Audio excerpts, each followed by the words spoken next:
What is up, guys? Fahir here from AwesomeTuts.com. Moving forward with our game, we have the snake moving and it is moving in a certain direction. The problem is that we cannot control that. We cannot control the movement of the snake when the game starts. So when we press any button, we will not change the direction of the snake. So in order to fix that, inside of our player scripts folder, we need to right click and create a new C# script, which we are going to call player input. And this script we need to attach on our snake right here. So drag and drop our player input, hit apply so that this change applies to the prefab, and double click it and open it in Visual Studio. Man, I miss saying open it in MonoDevelop, but hey, people change, so now I'm using Visual Studio. I have changed. Anyways, moving forward, what do we need for our player input? The first thing is our player controller. So we need a private player controller that we are going to call player controller, of course. This is because we need to inform the player controller that we change the direction where the snake needs to move now. We are also going to create a private int horizontal, which by default is equal to 0, and vertical, which by default is equal to 0 as well. We also need to create a public enumeration, so public enum, that I'm going to call axes. And you can assume which axes do we have. So we have horizontal and we have vertical because, well, we have two axes. Now, inside of our start function, we can get our player controller. So player controller is equal to get component.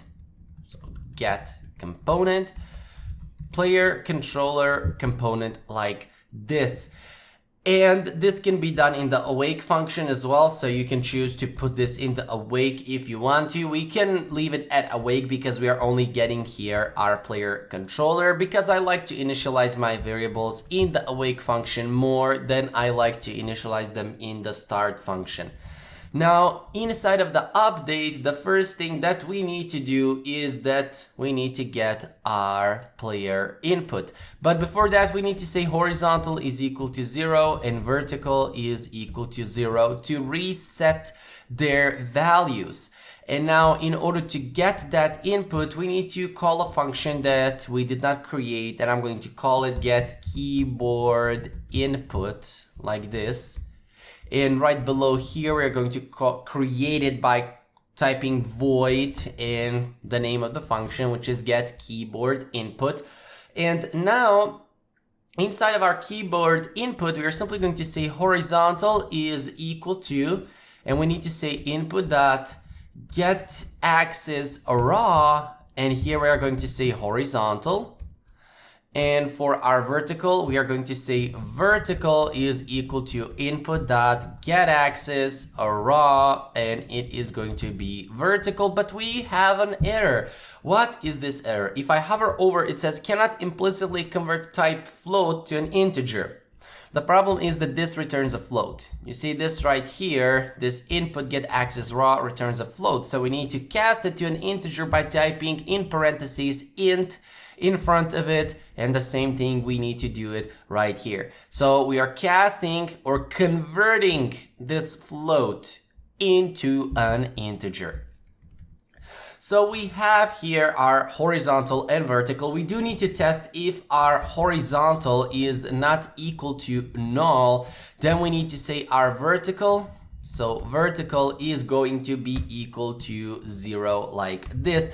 And why did we type this here? Well, if we move horizontal, we need to set vertical at 0, and this is to prevent double movement. So just to prevent double movement, this is why we are doing it like this. Now, in order to test this out, we need to create a function that we, well, still did not create. And this function, let me just type this out here. I remove this curly bracket. Now, right below our get keyboard input, we need to create void set movement. And inside of our set movement, we are going to move our game object, but we are going to do it or call it right here, right below our get keyboard input.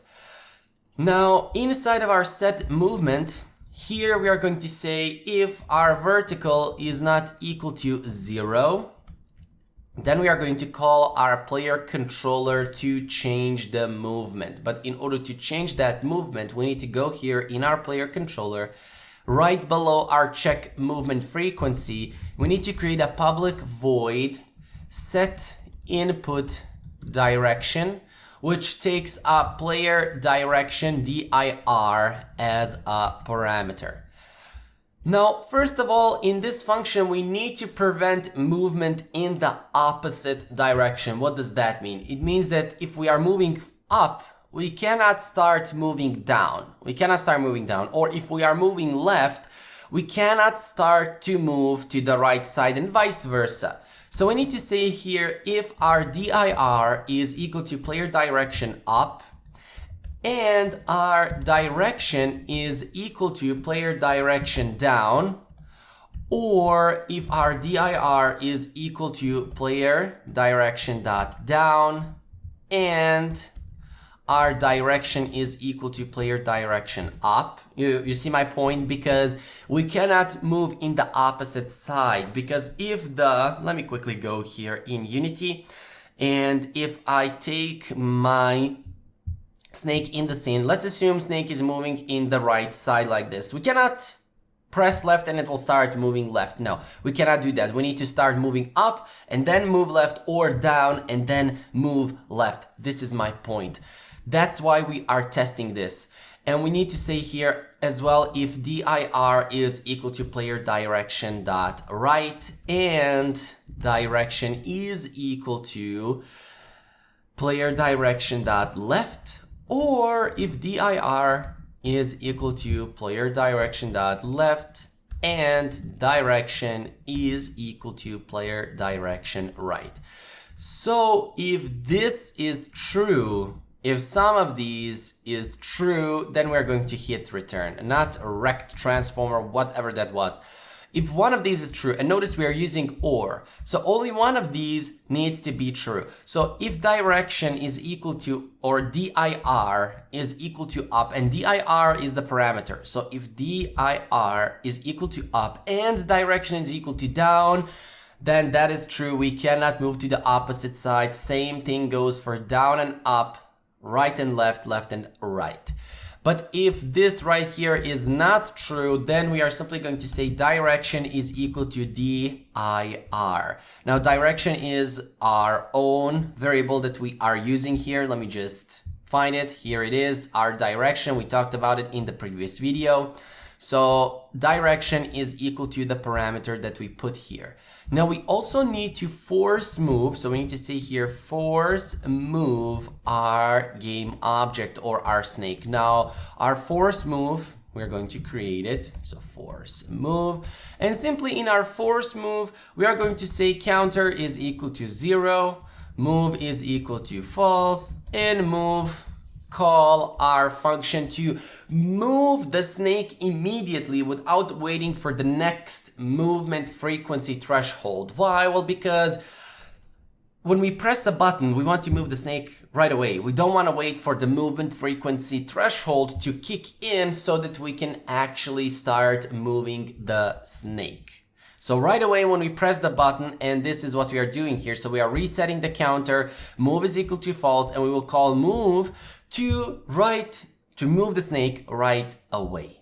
Now, going back to our set movement, now if our vertical is not equal to 0, we are going to say player controller dot set input direction, and here we are going to test if our vertical is equal to 1, question mark, then we're going to say player direction dot up, colon, player direction dot down. What are we doing here? What is going on?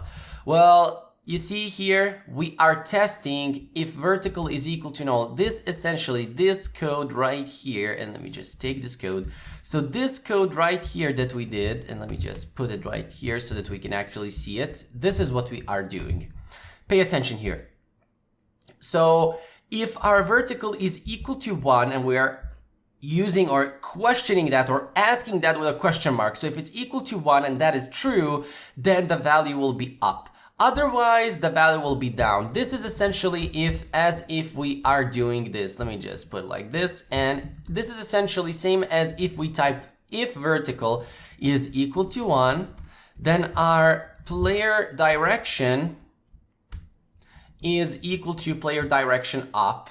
So player direction up, else if vertical is not equal to 1, then player direction dot down. This is what we are asking with this right here. So if the vertical's value is equal to 1, then we will set direction up, which is logical because vertical, that means that we will go upwards on the y-axis.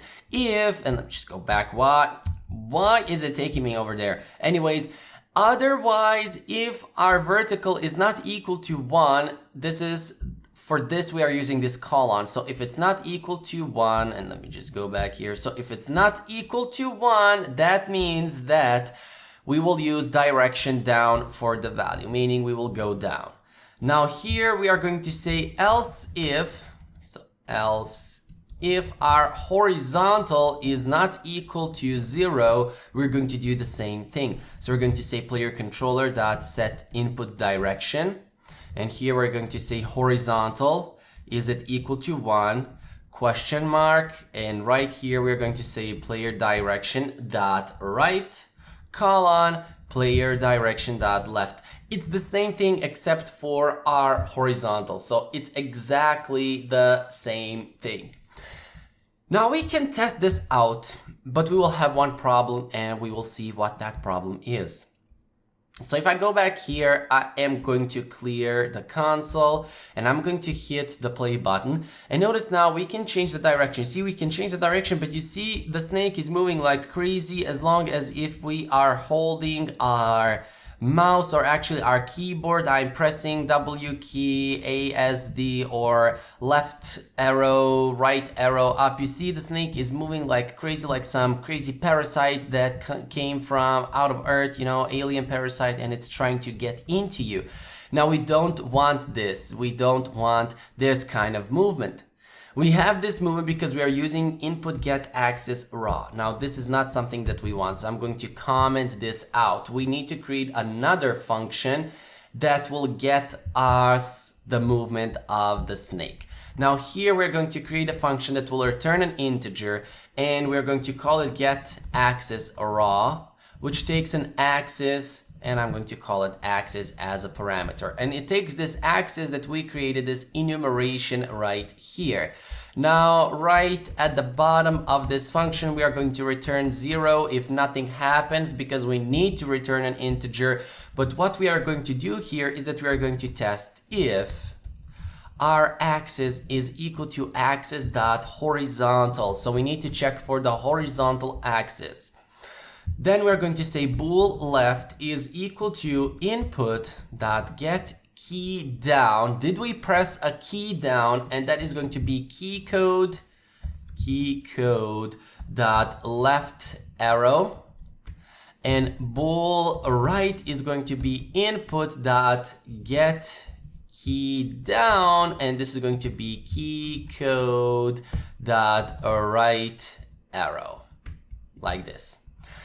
So we are going to get here the boolean for the left and the right. Now you can do the same thing for our WASD.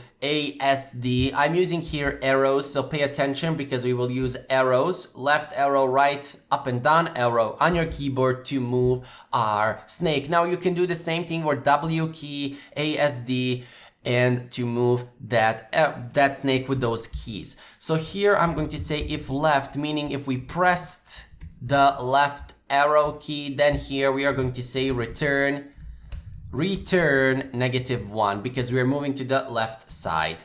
If right, then we press the right arrow key, we're going to say return 1 like this. Otherwise, we are going to say return null like this.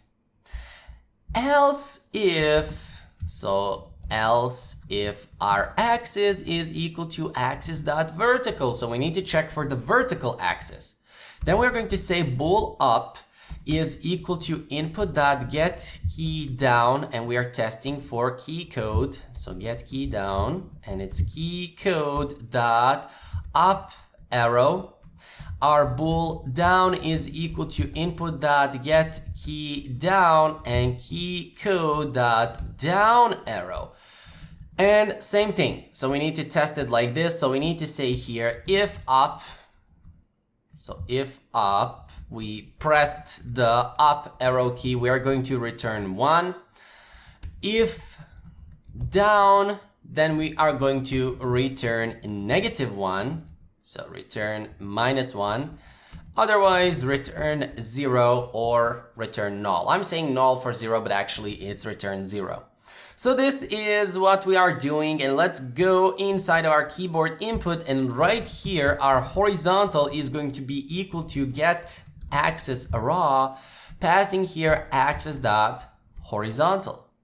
Our vertical is going to be equal to get axis raw, passing our axis dot vertical. So it's vertical like this. Voila!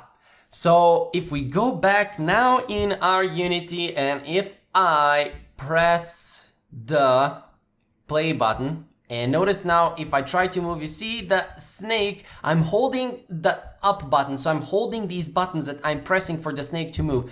But the snake is not moving like crazy like it did a moment ago. And notice here, pay attention now, you see the snake is moving, and let me just go and demonstrate this. So in our player controller, if I uncomment or actually comment these lines of code out, you will see how this helps us preventing the snake's movement. So pay attention now.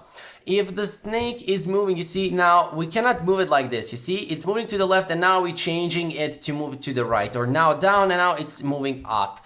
You see, we cannot move it like this. We cannot move the snake like this, because the snake then will hit itself and it will die. Because remember, if the snake, or in the snake game on old Nokia phones or any snake game, when the snake hits its own tail, it is dead, gone, kaput, bam, wow, however you want to call it. Anyways, it is dead.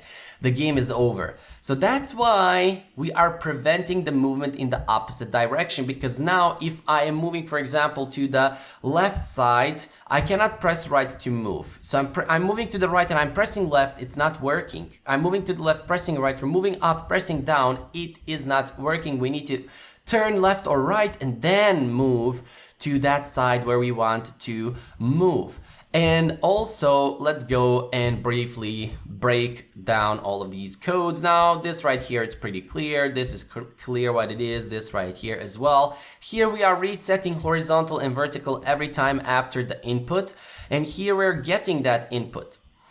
Now, pay attention here, we are using horizontal and our function get axis raw, and here get axis raw. Here horizontal, here vertical. This is clear as well. So here, when it's horizontal, we are checking for get key down. If we press our key code down, for the left arrow or the right arrow, we will store that in these booleans. If we pressed left or if we pressed right, we will return -1 or 1, depending on which one of these we have pressed. Otherwise, we will simply return 0. Same thing for the vertical axis. If we press key code up or down, this will trigger, or it will set the appropriate boolean out of these two to be true. If we press up, we will return 1. If we press down, we will return -1. Because down on the y-axis is negative, up is positive. On the left side for the horizontal, left is negative, right is positive. We did this probably thousands of times in my tutorials on YouTube channel, in the Ultimate Game Development Academy. And I talked about this thousands of times, and this is basic math. If you go to the left side on axis, it is the negative side. Right side is the positive, up is positive, down is negative.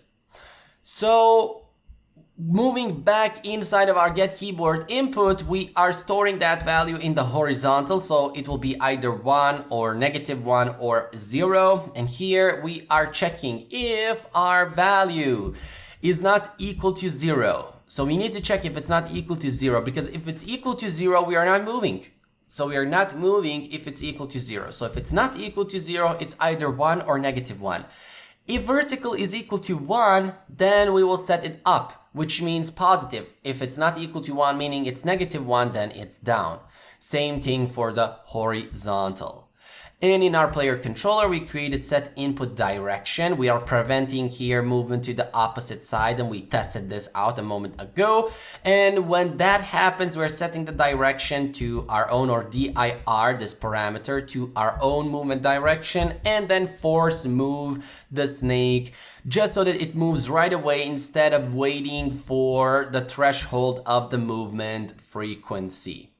We can test that out one more time. If I hit the play button and move it, or move the snake like this, bam, bam, bam, bam, bam, you see that it is working. Fahir here from AwesomeTuts.com. I will see you guys in the next video.